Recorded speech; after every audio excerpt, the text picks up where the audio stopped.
Fin novembre 2024, la compagnie émirati Etihad Airways annonce 10 nouvelles destinations dont Alger. Etihad Airways en plus est une compagnie prestigieuse. À la surprise générale, le vol inaugural annoncé par Etihad Airways était programmé pour le 7 novembre 2025. Et les billets étaient en vente. C'est-à-dire des gens qui ont acheté des billets. Nous sommes le 11 novembre, n'a jamais eu lieu. Il n'aura jamais lieu. Pourquoi? Parce que les autorités algériennes ont décidé de bloquer ce vol inaugural et d'interdire l'accès à l'Algérie, l'accès à l'aéroport d'Alger. C'est une instruction indirecte, gouvernementale, parce qu'il y a des problèmes politiques entre le régime Tebboune et les Émirats Arabes Unis, les décideurs actuels des Émirats Arabes Unis, notamment avec Abu Dhabi, MBZ. Le régime Tebboune reproche aux Émirats d'encourager, de soutenir le Maroc au détriment de l'Algérie, de armer le Maroc ou de financer les acquisitions d'armement du Maroc pour favoriser le leadership du Maroc dans la région du Maghreb, de s'ingérer dans les affaires internes de plusieurs pays voisins comme la Libye, comme les États du Sahel, où les Émirats pratiquent une politique anti-algérienne. Donc comme on a des mauvaises relations politiques avec eux, eh ben, on empêche le business, on empêche le transport aérien. Personne ne va travailler avec l'Algérie à l'avenir.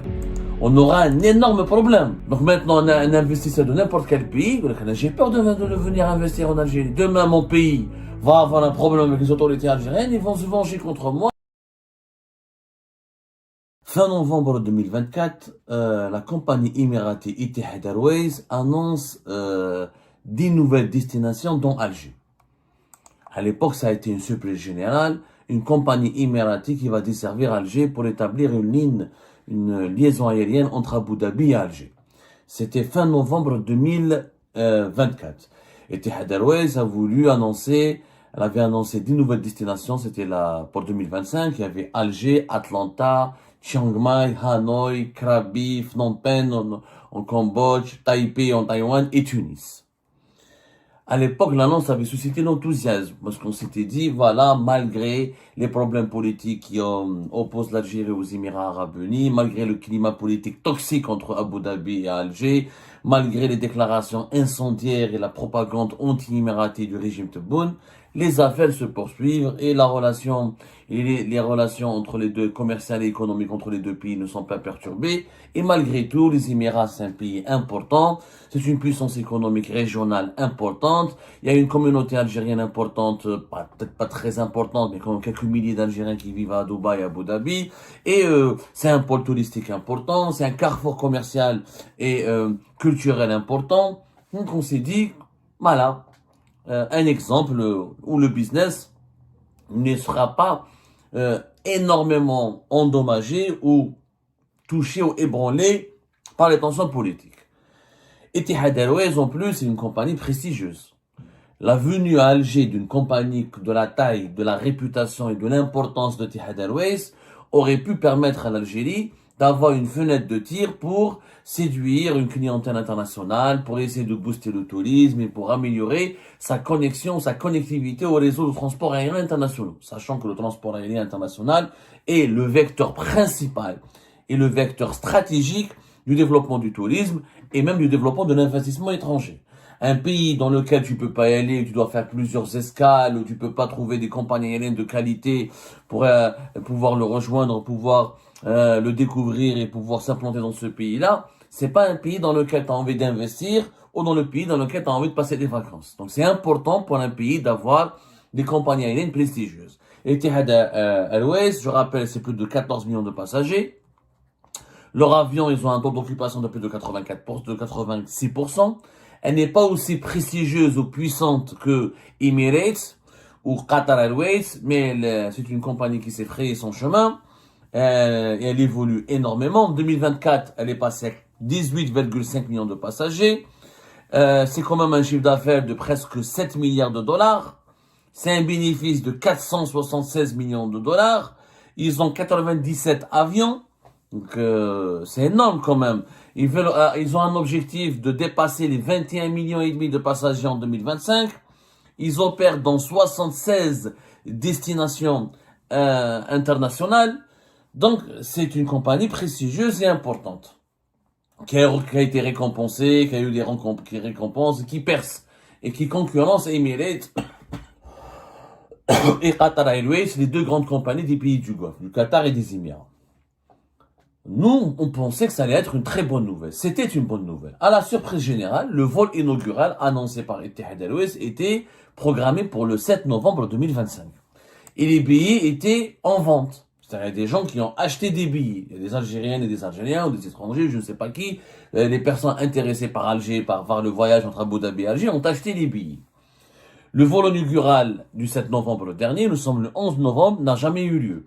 Il n'aura jamais lieu. Pourquoi? Parce que les autorités algériennes ont décidé de bloquer ce vol inaugural et d'interdire l'accès à l'Algérie, l'accès à l'aéroport d'Alger ou l'accès à l'espace aérien algérien, ou tout simplement, ils ont interdit à Etihad Airways de mettre en place une liaison aérienne ou un vol commercial entre Abu Dhabi et l'Algérie.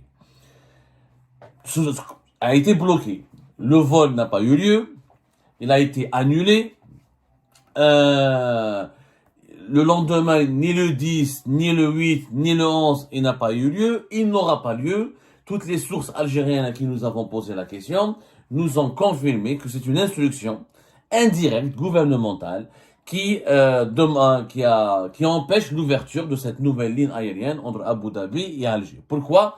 Parce qu'il y a des problèmes politiques entre le régime Tebboune et les Émirats Arabes Unis, les décideurs actuels des Émirats Arabes Unis, notamment avec Abu Dhabi, MBZ, parce que nous avons une ligne aérienne Alger-Dubaï, mais le régime Tebboune ne veut pas de l'ouverture d'une liaison aérienne avec Abu Dhabi. Pourquoi? Parce qu'Abu Dhabi, le président des Émirats Arabes Unis, c'est MBZ, Mohamed Ben Zayed Al Nahyan, et lui, c'est la famille régnante d'Abu Dhabi, et le président des Émirats Arabes Unis. Mais le cœur de l'émirat de la famille Al Nahyan, c'est Abu Dhabi elle-même. Il est l'émir d'Abu Dhabi, le président des Émirats Arabes Unis. Et c'est le dirigeant avec lequel Abdelmajid Tebboune et le régime Tebboune ont un problème direct, et frontal et personnel. On a déjà parlé énormément des relations algéro-émiraties.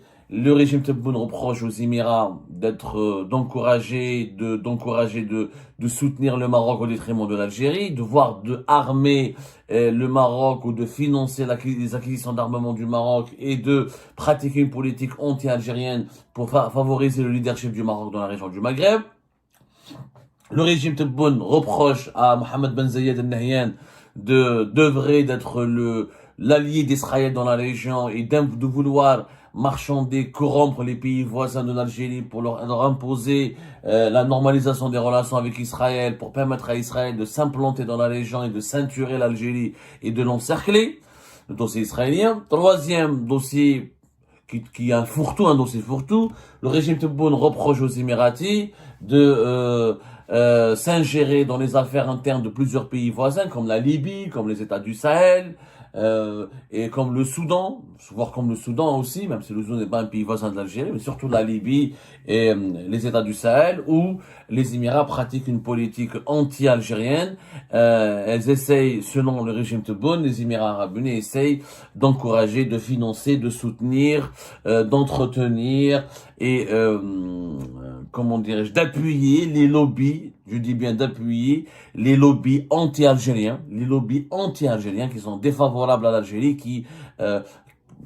et dont l'objectif serait qui veulent conquérir le pouvoir pour créer des États qui vont tourner le dos à l'Algérie et qui vont avoir des relations exécrables avec l'Algérie. Voilà les principaux reproches. Il y a d'autres tensions sur d'autres sujets secondaires. Les tensions entre les Émirats Arabes Unis, notamment sur le plan économique, à cause du business des cigarettes en Algérie, certains économiques émiratis en Algérie que l'Algérie a supprimé, a bloqué ou qu'elle veut nationaliser.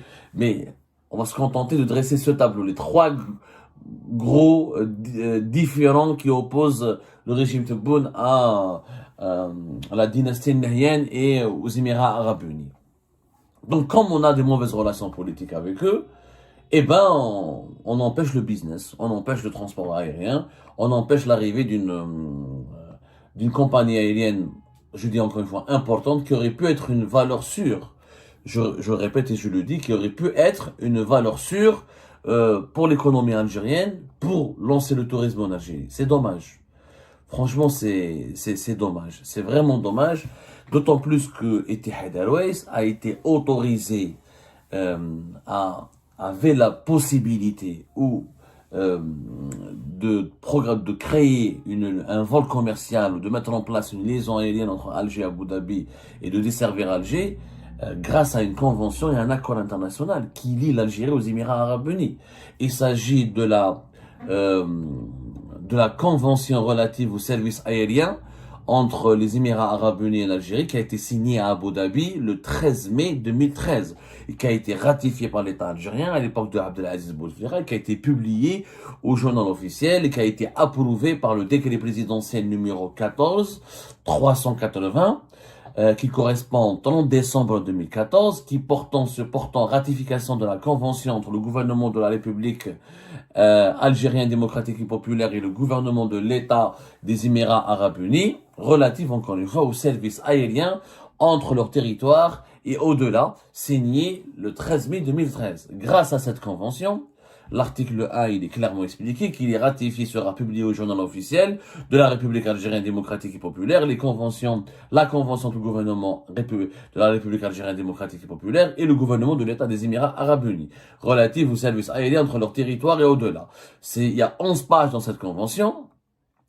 Tout est déterminé, tout est expliqué. Les compagnies algériennes et les compagnies émiraties, en vertu de cette convention, ont le droit de demander une autorisation du survol du territoire algérien, ont le droit d'opérer des vols vers l'Algérie, comme les compagnies algériennes ont le droit d'opérer des vols vers les Émirats Arabes Unis.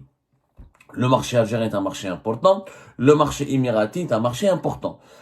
Comme Air Algérie, comme Etihad Airways, Air Algérie aurait pu demander aussi les autorisations nécessaires pour pouvoir programmer un vol entre Alger et Abu Dhabi. On le dit encore une fois, les Émirats, c'est devenu une destination touristique internationale, une destination économique, une destination pour les affaires et pour le business. Et c'est un marché aérien, c'est un carrefour à Dubaï, Abu Dhabi, beaucoup plus Dubaï qu'Abu Dhabi, mais Abu Dhabi qui monte aussi en puissance. C'est un carrefour d'échanges économiques, c'est un carrefour touristique et un carrefour culturel important.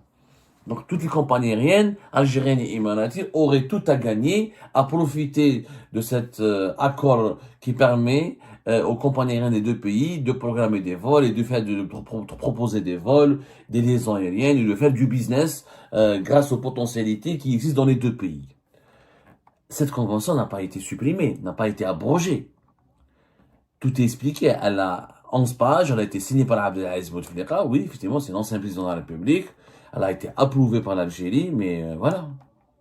Il n'y a pas eu, encore une fois, de remise en cause des conventions signées par l'État algérien. L'exploitation des services aériens convenus a été déterminée. L'enregistrement de la convention a été déterminé. L'entrée en vigueur de la convention a été déterminée. Il a été signé par le gouvernement des Émirats Arabes Unis par Sultan Ben Saad El Mansouri, qui était à l'époque ministre de l'économie. Concernant la dénonciation de la convention, justement, l'État algérien n'a pas dénoncé cette convention. Il n'y a pas eu de dénonciation. Moi, je comprends pas. Si vous voulez pas que si vous avez un problème avec les Émiratis, et que ces mauvaises relations, ou si les tensions et les malentendus et les incompréhensions ont atteint un point de non-retour, il faut rompre les relations. Je comprends pas, il faut rompre les relations, et c'est cool. Pour rompre les relations, donc, il faut dénoncer toutes les conventions qui ont été signées avec les Émirats Arabes Unis. L'article 22 de cette convention, qu'est-ce qu'il dit? Chaque partie contractuelle peut à tout moment notifier par écrit à l'autre partie contractante par les voies diplomatiques de sa décision de dénoncer la présente convention. Cette notification doit être adressée simultanément à l'organisation de l'aviation civile internationale. Dans ce cas, la présente convention prend fin 12 mois après la date de la réception de la notification. Donc, il y a des procédures qui ont été déterminé en 2013 pour dire, voilà, c'est l'Algérie et les Émirats veulent arrêter leur coopération, ne veulent pas être liés par une convention de coopération au niveau des services aériens, elle peut être dénoncée. Mais le régime algérien, l'État algérien, qui est un instrument, encore une fois, neutre et raisonnable, n'a jamais adressé la moindre notification aux Émirats Arabes Unis, jusqu'à preuve du contraire. Et les Émirats Arabes Unis, Emirates, elle continue d'opérer des vols vers l'Algérie, et Air Algérie, elle continue d'opérer des vols vers les Émirats Arabes Unis. On ne peut pas établir des liaisons aériennes et des vols commerciaux entre des pays s'il n'y a pas des accords internationaux et des conventions qui permettent les services aériens ou la coopération en matière de transport aérien. Ce sont des accords importants et stratégiques. Je ne vois pas l'intérêt pourquoi empêcher Etihad Airways de voler vers Alger, ou de faire atterrir ses avions à Alger, ou de programmer des vols depuis Dubaï vers Alger ou à destination d'Alger depuis Abu Dhabi. Ça n'a pas de sens. Quel est l'intérêt? Quel est l'intérêt? Et en plus, quel est le signal que l'on envoie aux autres pays, aux autres investisseurs étrangers? Donc demain, les investisseurs étrangers, les autres pays importants, c'est-à-dire les pays riches, les pays qui ont les moyens d'émettre des investissements directs étrangers, les pays qui abritent des multinationales ou qui ont des sociétés, qui ont des champions économiques ou qui ont des sociétés importantes, comme des pays riches, quoi, comme les Émirats. Donc demain, si vous vous disputez avec un pays, vous allez faire du chantage à ce pays, vous allez bloquer tous les accords commerciaux et vous allez torpiller le business. Mais qui va faire confiance à l'Algérie prochainement? Et donc, demain, je suis un pays intéressé par investir en Algérie. Demain, je travaille avec les Algériens. Mais dès que j'ai un malentendu, un problème avec eux, ils vont toucher ils vont sanctionner mes entreprises, ils vont sanctionner les intérêts économiques, ils vont bloquer mon business. Non, mais personne ne va travailler avec l'Algérie à ce rythme-là. Je vais pas travailler avec eux, ils sont instables. Dès qu'on a un malentendu, on le règle pas. C'est un malentendu politique. Le malentendu entre les dirigeants algériens, le dirigeant de l'État algérien et le dirigeant de l'État émirati. Etihad Airways, Etihad Airways ne fait pas de politique. Les compagnies aériennes émiraties ou les entreprises émiraties, même si elles sont liées à la famille, aux familles régnantes ou là aux dirigeants émiratis, ça reste des entreprises économiques. Elles font pas de politique, c'est pas des partis politiques, c'est pas des formations politiques, c'est des entités économiques qui sont gérées selon un protocole, des règles de management qui obéissent à l'impératif de la rentabilité. Elles font pas de politique, les entreprises. Donc, à chaque fois que nous avons un problème avec un État, nous sanctionnons ces entreprises, ou nous torpillons le business avec ce pays, ou nous suspendons les accords de business et de coopération économique, personne ne va travailler avec l'Algérie à l'avenir. On aura un énorme problème. C'est un très mauvais signal qu'on renvoie à tous les pays riches ou à tous les partenaires importants et potentiellement importants et à tous les investisseurs étrangers.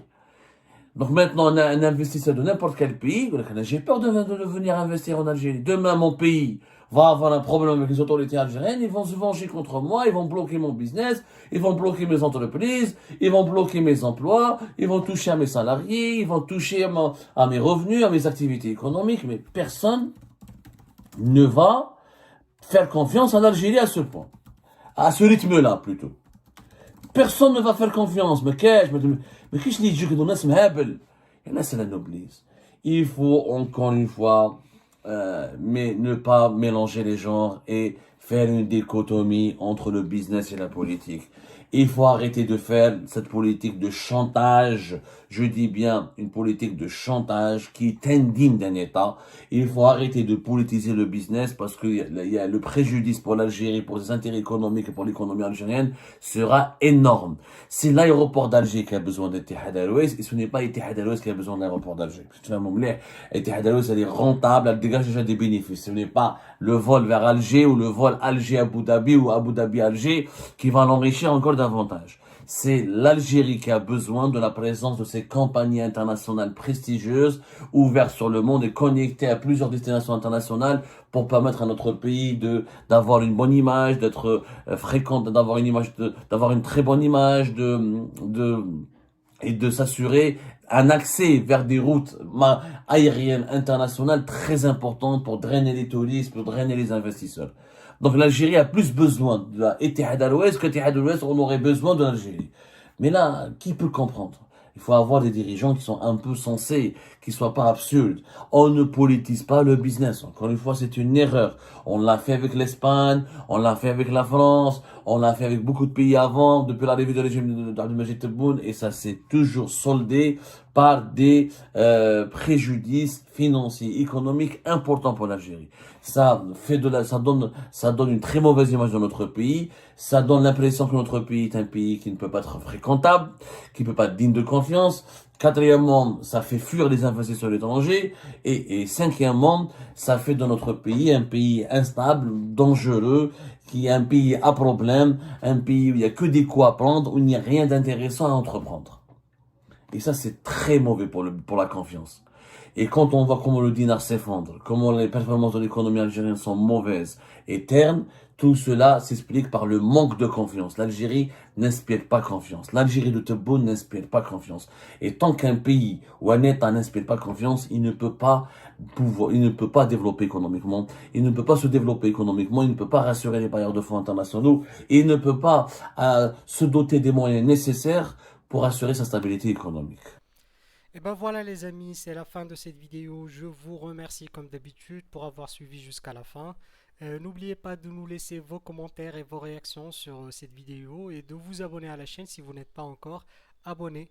Donc voilà, ça fait vraiment plaisir de voir vos commentaires et vos réactions et vos discussions sur la section des commentaires. C'est très intéressant et je vous prie toujours de garder le respect et un petit peu la bonne ambiance pour tout le monde. Donc voilà, merci beaucoup et à la prochaine dans une nouvelle vidéo. Au revoir.